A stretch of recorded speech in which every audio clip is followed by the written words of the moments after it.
Sticking with auto news, battery-making gigafactories are about to arrive in Europe. This is a term that was coined by Elon Musk, but now Daimler wants a piece of the pie. Caroline Hyde joins us now with more live from London. Caroline, what exactly do we know about the European gigafactories that are coming? Well, they're all pushing in the same direction. This is why Daimler, the maker of Mercedes-Benz, the Maybach in America, this is why they broke ground on a €500 million plant today. Big fanfare. Angela Merkel, the leader of Germany, was there. And it's all about seeing not only the auto sector push towards the battery trend, but so too the utility sector as well. Both of these juggernauts of industry groups really looking to capitalize mainly, Emily, on the falling cost of energy storage. This all becomes basically a bit of a virtuous circle as car makers such as Daimler, such as rival Volkswagen, want to get into the greener energy types of cars.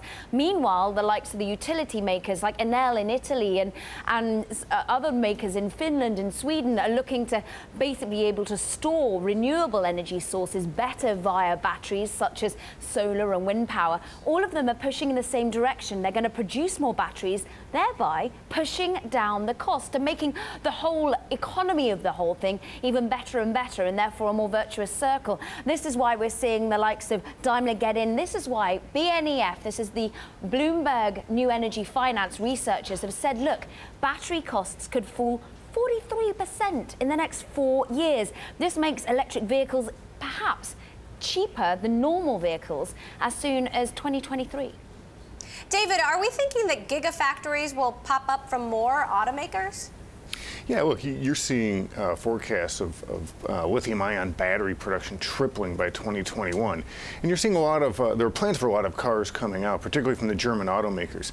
And you look at the one that was just announced today, that's Daimler. If I'm Daimler, I sell commercial trucks and luxury cars. What is Elon Musk making? He's making electric luxury cars, and he's planning on commercial trucks. So he's got a target on Daimler's back, and they want to do something about it. So they're going to put some new vehicles out. BMW, through its Audi division, will be putting out some electric cars. Porsche plans to. Every automaker has to do it for regulation, but a lot of them are seeing that Tesla has some cool cars out there.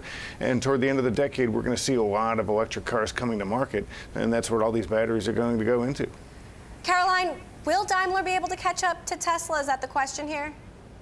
That's the key question. They've got a lot of, as you say, models coming out. And what's notable is, well, they've got to please their own politicians. Merkel of Germany has said, look, by 2030, we want to see 6 million electric vehicles on the road. So they've got to please their own governments at the moment. They've got targets of their own. And it looks as though we could see about 1/5 of all new cars sold by 2030 actually being those electric vehicles. The way you take it on is by making the battery itself more economical. And if we are going to see that cost slashed by some 40%, that's the main cost of the car that you're producing. So suddenly that becomes a lot more cheap, and therefore more people are willing to buy this.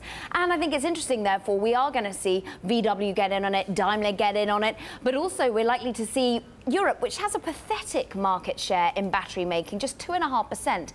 The region wants to double that at least. They want to try and make ends meet and really trying to take on the likes of Tesla in America, but also China and Asia, which actually dominates battery making.